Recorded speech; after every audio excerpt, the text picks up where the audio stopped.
Hello friends, మీరు ఎప్పుడైనా చంద్రుడు ఒక్కసారిగా వెలుతురు తగ్గి మబ్బులా కనిపించడాన్ని చూసారా? లేదా ఎర్రటి కాంతితో రక్త చంద్రుడిలా మెరిసిన దృశ్యం చూసారా? అదే చంద్రగ్రహణం.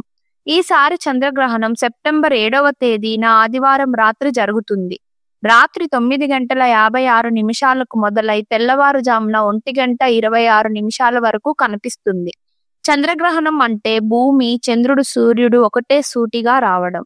ఆ సమయంలో భూమి నీడ చంద్రుడిని కప్పేస్తుంది. అందుకే చంద్రుడు వెలుతురు కోల్పోయి చీకటిగా లేదా ఎర్రగా కనిపిస్తాడు. ఎర్రగా కనిపించే చంద్రుడిని బ్లడ్ మూన్ అంటారు. దీని కారణం భూమి వాతావరణం. సూర్యకాంతిలో ఎరుపు కిరణాలు మాత్రమే చంద్రుడి వరకు చేరుతాయి. చంద్రగ్రహణం ఎప్పుడు పౌర్ణమి రోజే జరుగుతుంది. కానీ ప్రతి పౌర్ణమి రోజున కాదు. 3 గ్రహాలు ఒకే వరుసలో ఉన్నప్పుడే ఇది జరుగుతుంది. ఒక సంవత్సరంలో కనీసం 2 చంద్రగ్రహణాలు తప్పక జరుగుతాయి.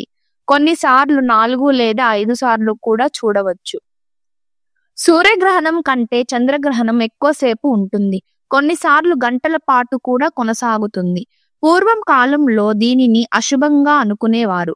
ఆ సమయంలో ఆహారం తినకూడదని, పూజలు చేయాలని నమ్మేవారు. కానీ ఇవన్నీ నమ్మకాలే. నిజానికి చంద్రగ్రహణం ఒక అద్భుతమైన సహజ ఆకాశ సంఘటన. మన కళ్ళ ముందే విశ్వం చేసే మాయాజాలం. ఫ్రెండ్స్, వీడియో నచ్చితే లైక్ చేయండి, షేర్ చేయండి, సబ్స్క్రైబ్ చేయండి, బెల్ ఐకాన్ను నొక్కండి.